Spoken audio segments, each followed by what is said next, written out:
It was funny when we were at the concessions and Jude was like, do you have any... I was like, do you have champagne? Yeah. And he was like, yeah, we have champagne. And I was like, cool, I want to make a mimosa. Do you have any orange juice? And he goes, let me check.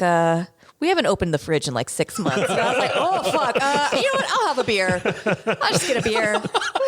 But it was kind of nice actually seeing a movie in the theater again. Yeah, it was. Especially considering the fact that like no one's going to the theater right now. Yeah, there was just us and like two other guys. And they sat like way far out of the way, it was great. And like I love the crowded movie theater experience when like there's a big blockbuster. Like having the crowd there kind of gives it a different energy. But when it's a shitty movie. When it's a shitty movie and you have full access to the whole theater, it's kind of like, yeah, all right, I'm all right with this. Welcome to another episode of the Salty Nerd Podcast. I'm your host, the Salty Nerd. In today's episode, we're going to be discussing a spoiler review of the long-awaited New Mutants. Really long-awaited. Yeah. I am joined by my illustrious co-hosts, the ambassador of estrogen at I Am Juju. Welcome to the show. Hi. How's it going? It's okay. It's okay. She's recovering. She's still sick. She's trying to fight off the New Mutant infection. Yeah. Infected with a terrible movie. Yes, I'm mutating. I am also joined by Matthew Kadish, author extraordinaire. Welcome to the show. I think I'm also sick to my stomach over this movie. It wasn't that bad. And Matt Vader, who is sadly away. What's up, boo? But we have the soundboard. So go ahead. We're just going to cap off this episode. You can stop listening right now. The movie's stupid. There you go. Yeah. There it is. That's our review. It's like Vader's here in the room with us. Yeah. Unfortunately, Vader had some family obligations, so he wasn't able to record today, but we missed him. But also, he did not want to see this movie. Yeah. Which works out. Yeah. What did he say? I can't believe you're going to waste your money on that turd. Which is, he called it. Nailed it. Nailed it. So, okay. Like I was actually like when this first got announced, I saw the cast and I'm like, it was right off of Game of Thrones. I'm like, Maisie Williams, freaking cool. Yeah. I'd love to see her in like a new, like, you know, comic book mutant. I'm like, yeah, I'm down. Let's do it. Anna Taylor-Joy. And Sophie Turner was in the X-Men movies proper. Yeah. Right? Yeah. So, like, there's some Game of Thrones. Peter Dinklage was in X-Men Days of Future Past. Yeah. So like the Game of Thrones cast has been known to jump into the X-Men universe and they fit in pretty well. And I was excited for this movie when they first announced it and like it was scheduled back in 2015. Yeah, 2015. This movie's been delayed and delayed and delayed. I'm sure Kadish has originally it was supposed to come out in 2018. Yeah, I'm sure you have like some serious inside baseball as to why this happened. The only thing I really know about is like it got delayed because it was terrible and then it got re-edited and then it got mixed up in the shuffle in the Disney buyout. It did not get delayed because it was terrible. Oh, it didn't? No. Are you sure? Yes. Okay. Well, go into I mean, the movie was terrible. Don't get me wrong, but that wasn't why it was initially. Give us a little bit of insight, like kind of give us the cliff notes as to why it took 5 years to get this movie into theaters. All right. So this film had like 5 different release date shifts, and it was originally supposed to come out in April of 2018, but they were afraid that it was going to step on Deadpool. Okay. So like they shifted it to February of 2019, and they were going to use the time in between to do some like reshoots. And the reason they were going to do the reshoots was because so they made a trailer that premiered in front of the first It movie, the Stephen King adaptation, IT. And they made the trailer look like a horror movie. And there was a really good response to it. And people were like, oh, like a superhero horror movie? That looks cool. Yeah. And so they were like, well, it's not really a horror movie, so maybe we should reshoot it to make it scarier. And so like that was basically what their plan was, is they were going to do some reshoots to essentially make the movie a little bit more horror-esque. And then all of a sudden, the Disney-Fox merger kind of took precedence, and it looked like Disney was going to be buying out Fox. And so that delayed it as well because they didn't want to release any of the movies until like Disney kind of took them over. And then once the deal was finalized, they had to push it back to make room for Dark Phoenix because they wanted Dark Phoenix to come out, which was like the first, I think, Fox release after the Disney-Fox merger. Yep. And then they were originally going to release it in March of 2020. And then the pandemic hit from COVID and all the theaters shut down. So they had to push it back. This movie just did not have a chance. Yeah. And I was actually surprised that they decided to just push it out into theaters. Yeah. Because I thought this is prime material to put on Disney Plus. But instead, they put Mulan on Disney Plus, and they released this in the theater. And I'm just like, what the heck is Disney thinking? Yeah, it doesn't make any sense. It's very odd. I don't think they were ever banking on making money off this movie. I feel like it's just kind of got kind of jumbled into the mix of well, here's $72 billion. You know, this felt like they inherited this movie. They didn't really know what to do with it. They didn't want to put in any money for reshoots. And so they were like, you know what, let's just dump this into theaters and move on. Yeah. It's exactly what they did. They dumped it. Yeah, especially because like, so one of the big reasons, like the big motivating factor for buying out Fox was so that Disney could get all their Marvel rights back, because Fox owned Fantastic Four and X-Men characters. So they bought out Fox to basically make Marvel whole again. Mm-hmm.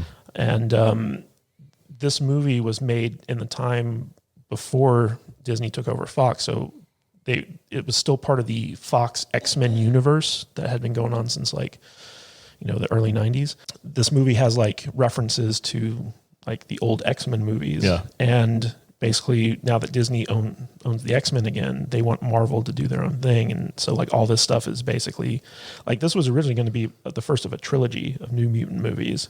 And that's dead. So basically, like this movie it was supposed to start a new franchise, new X-Men franchise, and now it was a one-off and just got dumped out. Just fell so flat. Yeah. All right, Jude. So why don't you tell everybody what this movie is about? All right. The synopsis is 5 young mutants just discovering their abilities while held in a secret facility against their will fight to escape their past sins and save themselves. Directed by Josh Boone, written by Josh Boone and Nate Lee, stars Maisie Williams, Anya Taylor-Joy, Charlie Heaton, released yesterday. August 28th, 2020. So the budget was $67 million. What do you think it's going to make? It made $64 this weekend because we went to go see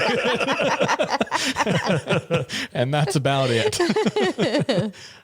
This movie's not going to make a whole lot of money. 60 million is not a huge budget, but I don't think it's going to make its money back, honestly. I think it's going to be a wash. So either. You'll probably make like maybe 30 million, maybe total. Well, maybe, I don't know what it'll do overseas if they're going to release it in China or not, but it might make up a little bit of their money over there. And you know, it's funny because so Maisie Williams was cast at kind of like the height of her popularity due to Game of Thrones.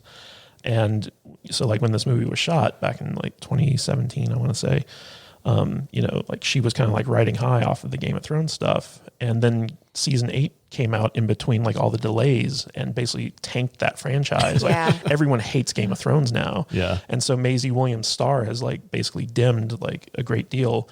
Which is a shame. And so like she's not a draw for this movie anymore. Yeah, she used to be. Like if it would have come out like right after it was filmed and it was like Game of Thrones. If it would have come out before season 8. Yeah, well, Game of Thrones. I don't know. I don't blame Maisie Williams for season 8 at all. I still like her as Arya. So like I think her stardom would have. Everyone involved with Game of Thrones after season 8 came out, like people are just over them. It's such a shame. And also, like, so her character, she plays a mutant who can turn into a dog, and they just have her looking like a person who turns into a dog the whole movie. They had the worst wig on her, and she just looks like a wolf girl. Like the whole movie. They're not doing her any favors in this movie. She's kind of, I don't know, I think probably saying she's hard to look at is overstating it, but she doesn't look good at all in this movie. I think the best way to put it is like what you just said. They didn't do her any favors. They didn't do her any favors, and she looks like a dog girl. Yeah, like so there's a handful of other films and TV shows that she's been in that I've seen that she looks fine, and it just this one, I don't know, they just went for that like emo type wolf girl look. I don't know how you make somebody look like that. Wolf girl lesbian. Yeah. So the guy who directed and wrote this movie, his name's Josh Boone, and he was coming to this film off of the success of The Fault in Our Stars, which was like a YA movie based off of a Nicholas Sparks novel, I believe, and it starred Shailene Woodley, and I think actually one of the guys who was in this movie, I never saw the film, so I can't really speak to it. I read the book. So like that movie was a mild success. And so like he basically was a fan of the New Mutants growing up because it was a comic book by Chris Claremont, who basically made the X-Men what they were as a comic book writer. And so like he wanted to take the New Mutants and kind of spin them off into their own trilogy. And at the time, Simon Kinberg was the guy who was kind of overseeing the X-Men franchise at Fox. He was the one who wrote and directed Dark Phoenix and X-Men Apocalypse. He produced that one. And so like he was all for, this interpretation of the New Mutants, which was a fairly popular X-Men spinoff comic book. I think Vader would disagree with you on that. That it was a popular spinoff comic book? Yeah, I think he doesn't like the comics. He said they were terrible. I think the last time I talked to him about it, he's like, I'm not going to go see the movie because I hated the comic books. The director kind of came up with this idea. It was like, we're going to do kind of like a more psychological, like horror-esque type take on the X-Men. It didn't work. And yes.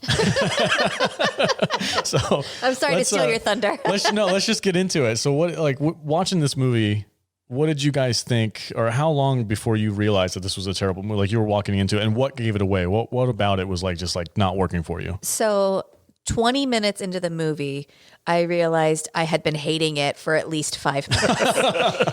And I looked at my phone just to see like how far in we were. I was like, it's only been 20 minutes. So about 15 minutes in, I realized this is garbage. Wow. It's so bad. Okay.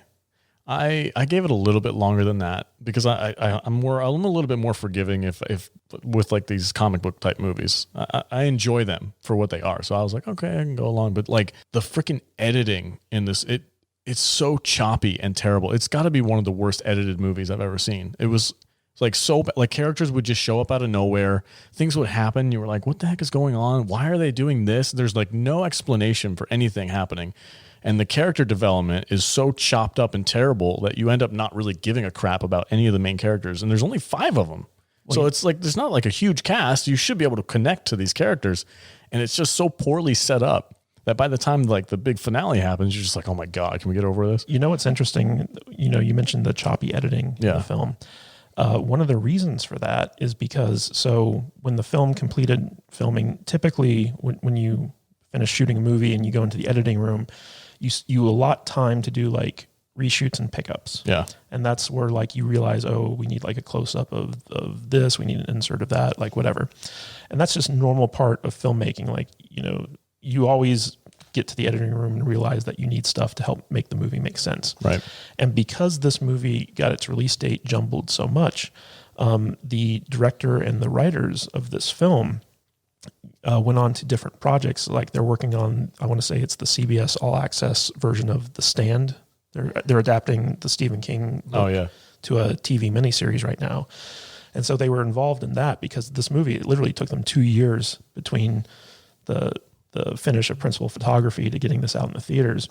And so the scheduled reshoots to do all this stuff never actually went through.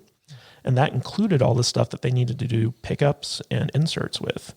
And so basically, like when they came back to finish the film for the theatrical release recently, Disney was just like, we're not pumping any more money into this movie. So like, you just got to edit with what you got. And that's one of the reasons why it's so choppy is because they couldn't go back and do any pickups and reshoots that they were originally supposed to do under the Fox banner. Yeah. I feel like if this movie was like maybe 10 minutes longer of just like transition shots to show how characters get from one place to another and like fill in some of the holes in the story, like it would have been okay. Maybe dubbed over some of the bad accents. You want to talk about that next?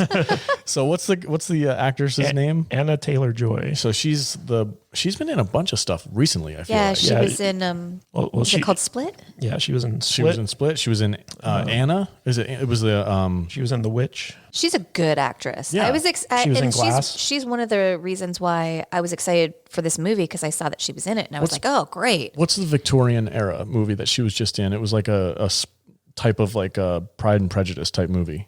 Was it Anna? I think it was called Emma. Yes, Emma. She was in that movie. She was great in that movie. She was really well done. I watched it with my wife as like a date night thing. I didn't like the movie, but she was good in it.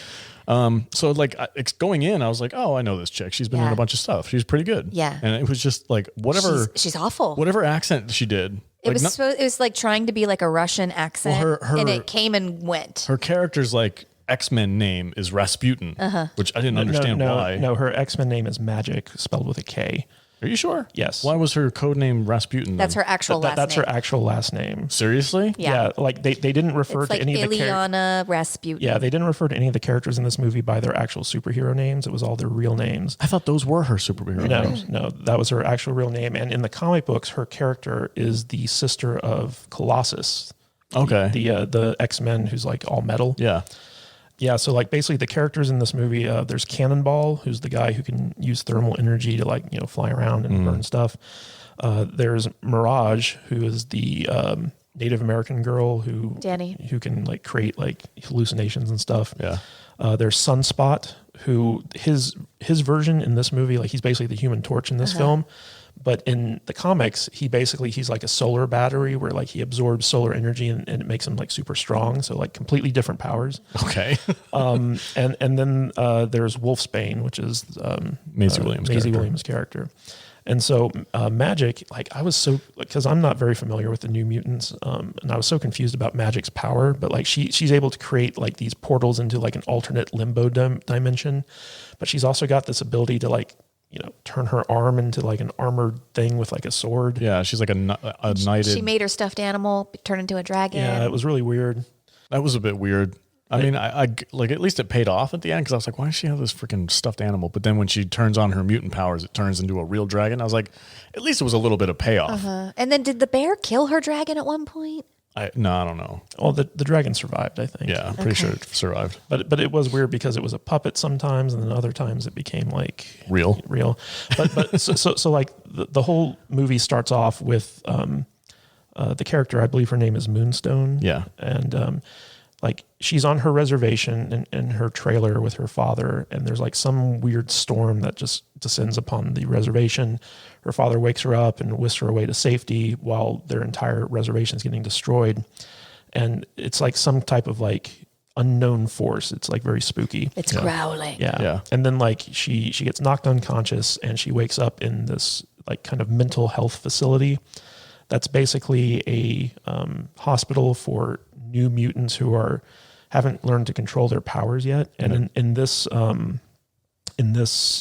world, like this is the same cinematic universe as all the other movies that we've seen so far. Is this company that's like they kind of hint at throughout the movie is kind of revealed? Essex Company. Is that the same company that was responsible for X-23 from Logan? Yes. The one that took the little girl? Okay. Yeah, so they're trying to mash it into that whole... Well, so with X-Men Apocalypse and Days of Future Past and Logan and stuff like that, the plan was to build up the Essex Corporation as like the new threat. Yeah. And basically the big bad of the X-Men universe was going to be Mr. Sinister. Mm-hmm. And in fact, Mr. Sinister was supposed to show up in this film played by John Hamm, but they actually never ended up shooting any of that stuff. But basically Mr. Sinister is like this like immortal mutant geneticist who basically like wants to create like perfect mutants, and he's the head of the Marauders and stuff like that in the comic books. He was supposed to be being built up as like the X-Men version of Thanos, essentially. Okay. So the whole thing with the Essex Corporation, because like in this movie, you're led to believe that this is like a training ground for the X-Men, and like they're prepping these guys to like be handed off to Professor X. Yeah. And then it's revealed that, oh no, this is the Essex Corporation, and they're like some type of nefarious, like shadowy organization that's trying to turn these kids into assassins, basically. Yeah, using mutant.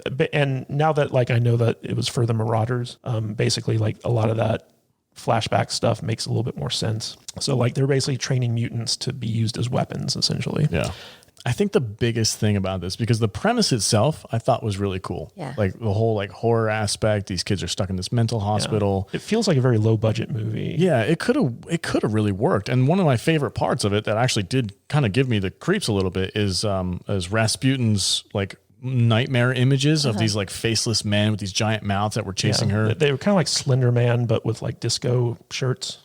I got like a very like the wide open collar. Yeah. So what I got like from that is like this the classic like Russian mafia bad guy type clothes on, and I'm like, okay, so she was born and raised in Russia. She was obviously mistreated, probably like sexually abused by this person who probably dressed like that, some mafia Russian dude.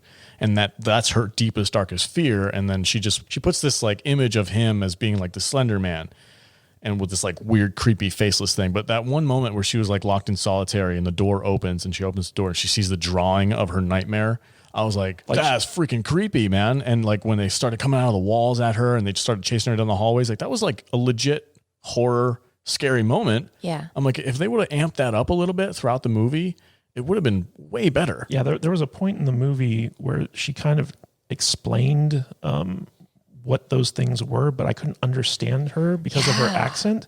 And it was funny because I could not understand a lot of her dialogue. yeah, so like she's speaking with a heavy Russian accent, and at the beginning of the movie, I didn't notice that she had an accent. Like I thought she was just talking normally. And then like all of a sudden she's talking with this heavy accent. I'm like, when did she get an accent? I turned to Jude. I was like, does she have an accent? And Jude's just like, I don't care.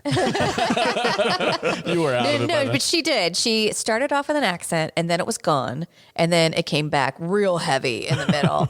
And then it was sort of muddled. And then at the end it was back.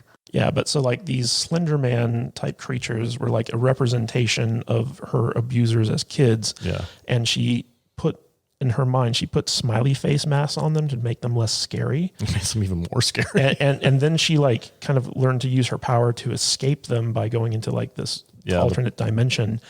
And it's a fun fact is that the person who did the voices for these Slender Man creatures is Marilyn Manson.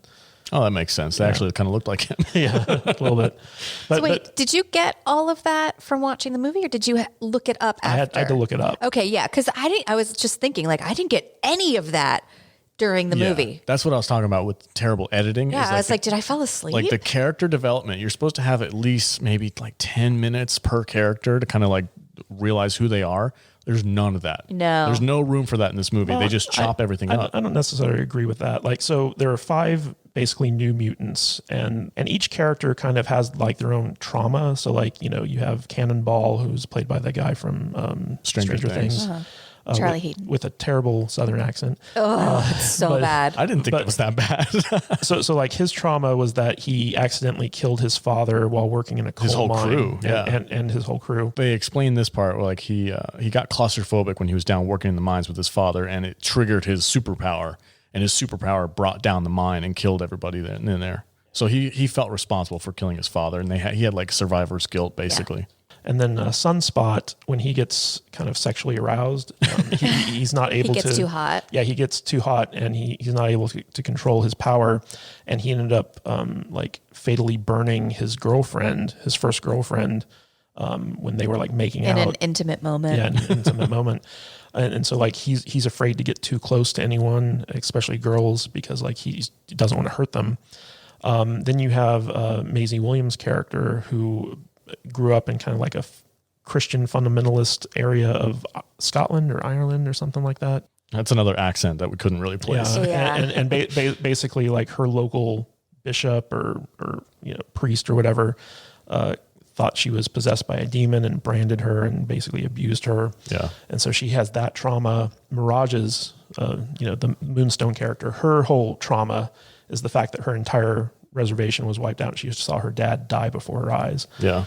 So all these people have just like terrible childhoods. Yeah, terrible childhoods, and they're all dealing with it. And there are a lot of scenes where like we see them interacting with one another where I feel like the characterization was pretty good. The problem was with this movie is that there was no real antagonist that they could kind of rally around to defeat.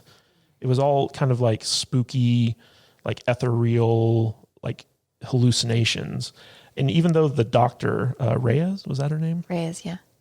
Even though the doctor was kind of like the main villain because she wasn't there for their benefit, she never did anything truly evil up until the end that they could like fight against, Well, she was trying to kill the girl. Well, And also- but that wasn't until the very end. Yeah, she should have killed her.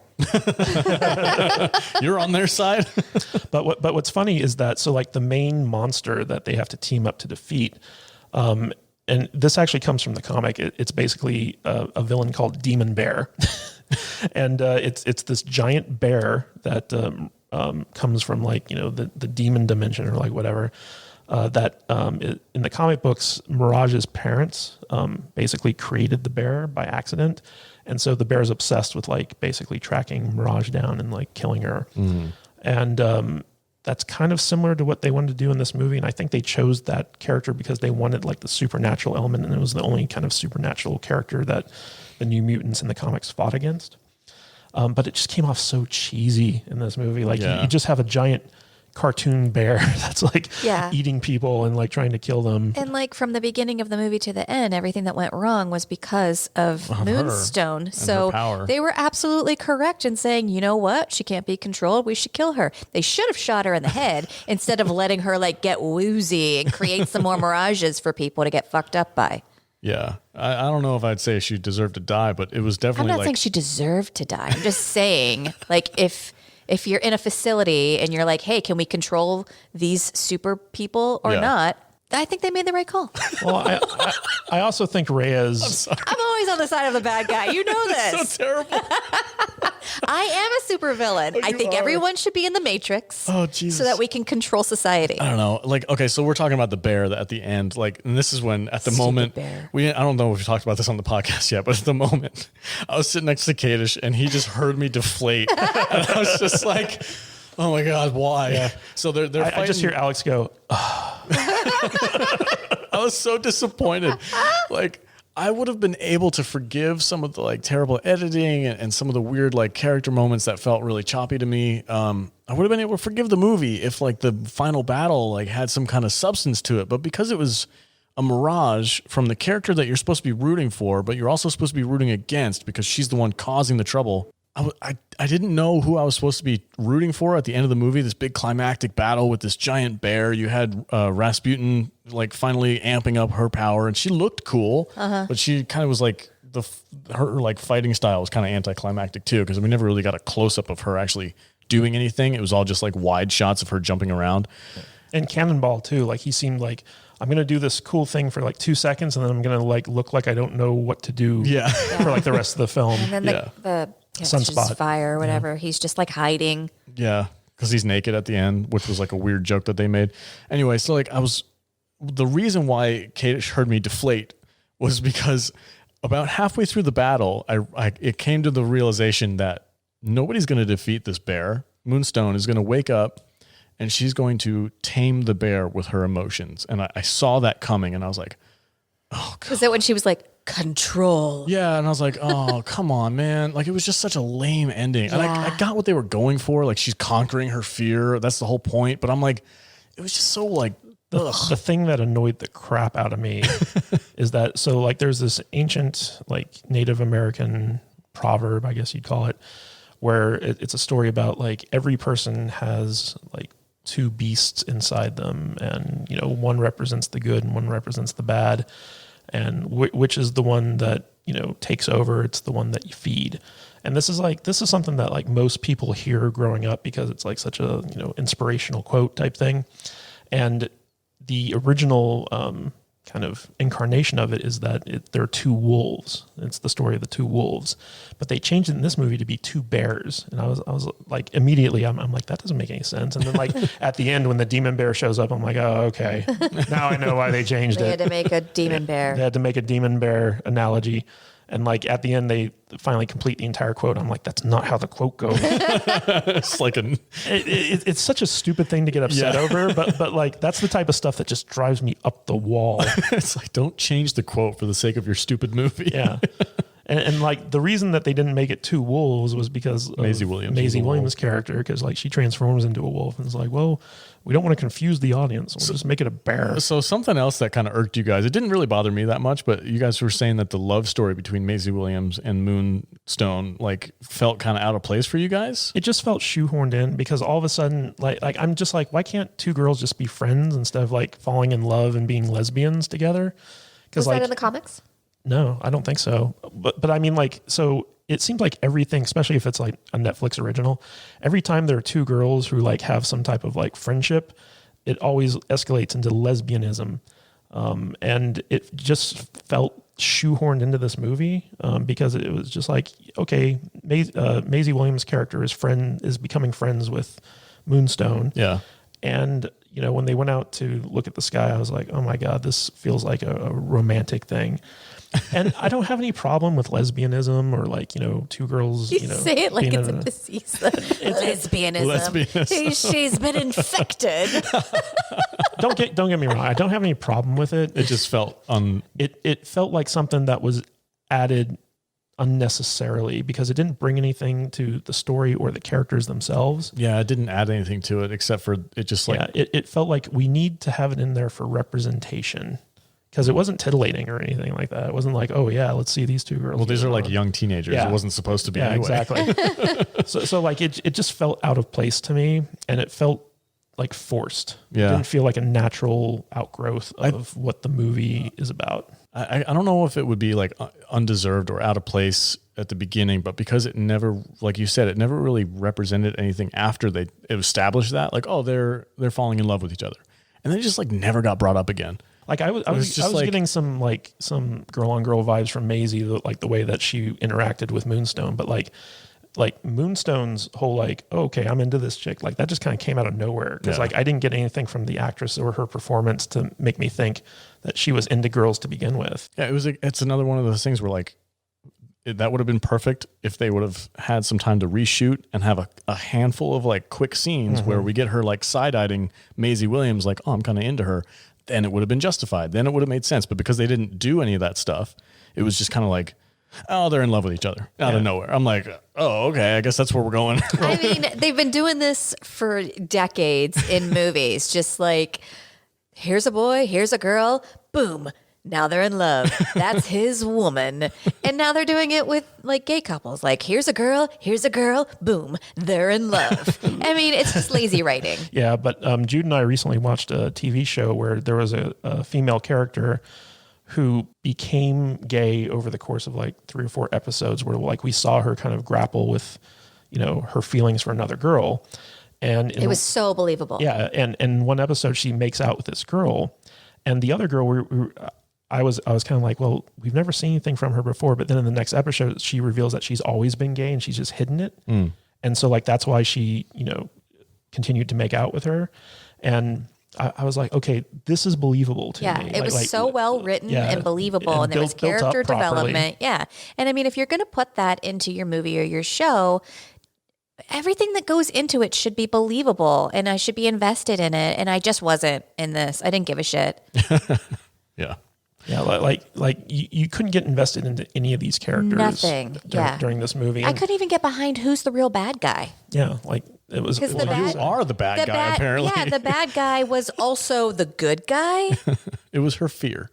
Yeah, The bad guy in this movie is fear itself. And they never clearly established what everyone's powers were. Like you'd see them use their powers, but then you were like, but wait, how does that work exactly? Yeah.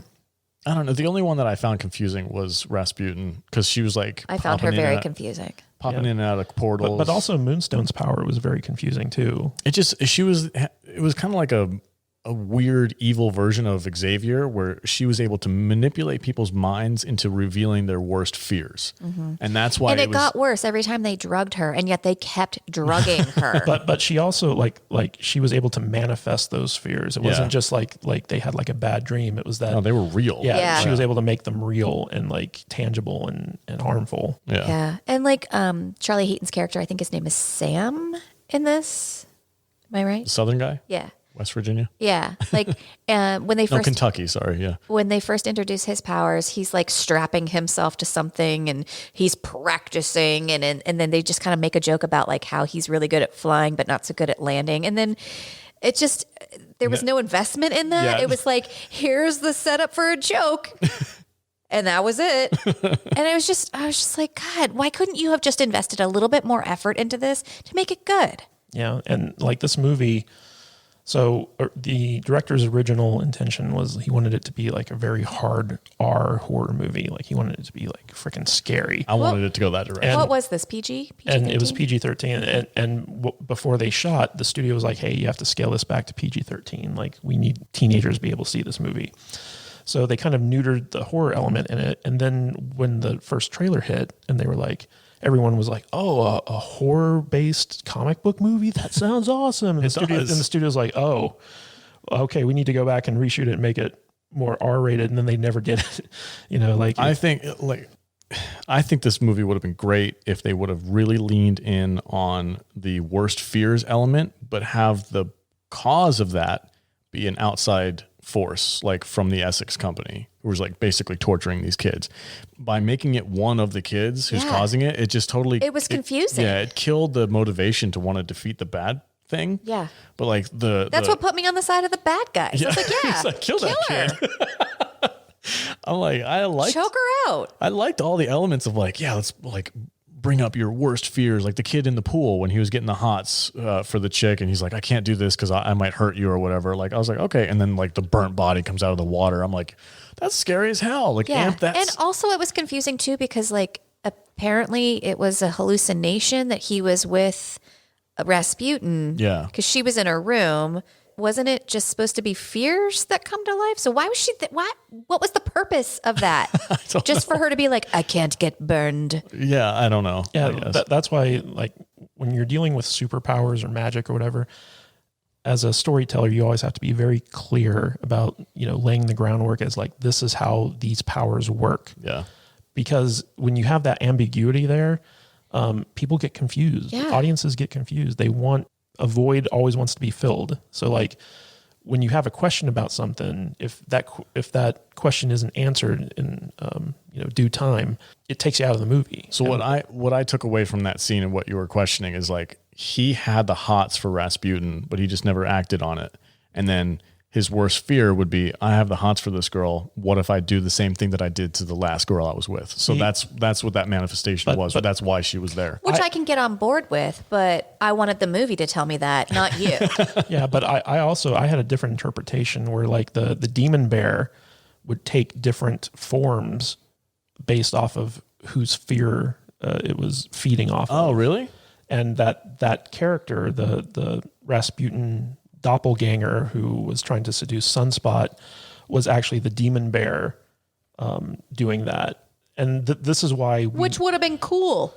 But like I don't know if that was correct. No, but I'm saying that's a cool aspect. They should have, if that's where they were going with it. Have the demon double bear, down on it. Have the demon Make it bear cool. be its own entity. Yeah. Don't make it part of Moonstone's personality. Yeah. Have it be a completely separate thing. And then that would have fixed, I think, a lot of the issues that we had with it. Yeah. And I don't know. Yeah.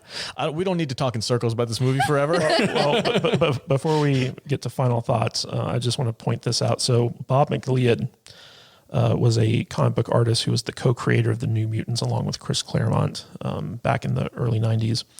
And he was very excited when he found out that these characters were going to be turned into a movie. But upon the release of the film, he posted this on Facebook. I want to read this to you verbatim.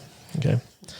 Bob McLeod says, I was very excited when I heard they were making a New Mutants movie. I thought making it into a horror movie was perhaps an interesting idea, but not at all how the characters should be introduced to the public at large. But hey, my character is in a movie. I never would have thought that would actually happen. But then I was disappointed when they didn't give Danny braids, although I like Blue Hunt, who's the Mirage character, the Native American girl. So the actress's name is Blue Hunt. Oh. I was disappointed when Rain wasn't a redhead with spiky hair. I was disappointed that Sam isn't tall and gawky, although I do like Charlie Heaton. But mainly, I was disappointed that Roberto isn't short and dark-skinned. Yet another example of Hollywood whitewashing. So I guess like the Brazilian character was Afro-Brazilian in the comics. Wait, whitewashing? The kid was not white. Well, he was light-skinned. He was light-skinned Brazilian. That's fucking petty. I'm sorry. There's just no excuse. So basically, Josh Boone erased everything I contributed to the way the characters look. And now the movie has come out at last, and apparently they've credited someone named Bob McLeod, so they misspelled his name, as the co-creator. They couldn't even be bothered to check the spelling of my name sometime in the last 3 years, and that can't be fixed. That will be on the movie forever. I think I'm done with this movie. Oh. So he was very salty. That sucks, man. But justifiably. Yeah. I'm not taking his anger away from him. Yeah. I just thought the brown skin thing was a bit petty. But Oh, no, I don't disagree with that. I think Really? that's a typical Hollywood thing that if you have a black character, you want to make him as light as possible just to make him more appetizing to a broader audience. It's very typical of a lot of movies. yeah, that kind of discredits the actor himself, though. I was saying that he's white. He's too white to be. The director basically said, I wanted to cast an actual Brazilian in the movie, and he auditioned all types of Brazilians, and this was the best actor that he thought fit the role. And it just so happens the guy's just like not Afro-Brazilian. Yeah. He's just regular Brazilian. I mean, it's just my opinion. He's the guy who created the character. He's but Latino instead of, black. I don't know. I also did not get that he was Brazilian in the I movie. did. You did? Yeah. Oh, okay. Yeah, they said he was from Brazil. Oh, in that okay. I movie. missed that. Yeah. I probably checked out by then. Checked out 5 minutes into the movie. All right. I mean, like this movie, it could have been good, Yeah. but it was just mismanaged. Yeah. Like so That is one of badly. my pet peeves also. So I'm very on board with him being disappointed in them changing the way that every character looks. Like if you're a fan of any source material, you have that image in your head of what a character is supposed to look like. The hair color, if a character has braids, they should have had her at least in one scene with braids. Like changing the way that the characters look just for no purpose is very irksome. I mean, I'm sure especially to a creator of those characters. It's possible. I always kind of give them a little bit of liberty with that because if a director wants a character to look a certain way, like I don't fault Steven Spielberg because Alan Grant isn't like have a beer belly and a beard. Like it's like whatever, it is what it is. It's a character. As long as the character's like heart and soul is still there, I can accept if they change the look a little bit. Do you think that was captured in this? I have no idea because I don't know the source material, but apparently not because he's pretty pissed. Anyway, so final thought, or let's just give Favorite part? Favorite? Do you have a favorite part? No. My favorite. When it ended? Oh, you want to tell the story about the post credits? Oh, that was. Oh funny. yeah, it ended and the credits started to roll, and I really had to go to the bathroom, so I looked at Kadish and I was like, "Hey, there's no post credit scene, is there?" And Kadish just looks at me and goes, "I don't care," and he gets up and walks away. I was ready for that movie to be done. The whole last act of that movie was just ridiculous. It was so anticlimactic. Oh, it was so dumb. It was a bit terrible. My favorite part is actually Rasputin's like horror image of those little slender men like chasing him down the hallways. I thought that was legit. Disco scary. Slenderman. I liked her hair. Her hair was cool. Anyway, that was my. I wish I could have understood her dialogue. Yeah. I did like that part of the movie, but that's Like about Maisie Williams had a terrible Irish accent. Rasputin had a terrible Russian accent. Sam had a terrible Southern accent. You know what? You're right. The Brazilian guy was the best actor in the whole thing. I like the girl who played Moonstone. I thought she was did fine. I did. Oh, there was one part that her acting was like, oof, that was rough. It was when she was like really frustrated that she couldn't get out of the force field, and she like pounded the ground and was sad in the grass, and I was like, that could have been done better. Anyway, the whole movie could have been done better. We're done nitpicking this poor movie. All right, don't go see this. Watch it for free. If Final it pops recommendations: No. see it, don't see it. Don't. Nope. You guys are save yourselves. I would pass on this one. Yeah. Wait for it to come on Disney Plus. Yeah, I'd watch it on Disney Plus for free, like one night when you're bored. But Pay for Disney Plus for the entire year. Don't pay to see this movie. all right, guys. Before we head out, make sure to head to saltynerdclub.com. That takes you to our Patreon page. Help support the podcast so we can watch more bad movies and review them for you so that you don't have to. And it helps support us buying some new equipment, some new soundproofing, and it helps me and Vader potentially get away from the day job. Our goal is to get to 1,000 Patreon subscribers. So jump in there and you'll be joining a great crew. You get a lot of cool content in return. You get blooper reels and full-on podcasts where we talk about movie news and subjects that the patrons request. Help support us. It would be much appreciated. Or if you don't want to do that, you just leave us a 5-star review and on iTunes, and we'll hit you up in return with a couple of stickers or something and as a thank you. Before we leave, Jude, where can they find you on the socials? You can find me at I am Jude Juju on Instagram and Twitter. Right on. And Matthew Kadish. At Matthew Kadish, Kadish, on Twitter, and kadishbooks.com on Amazon. Right on. And I am the Salty Nerd. You can find me on Twitter at salty_nerd. Hit me up. Talk to me about movies. All right, guys. Thanks for listening. Have a great night.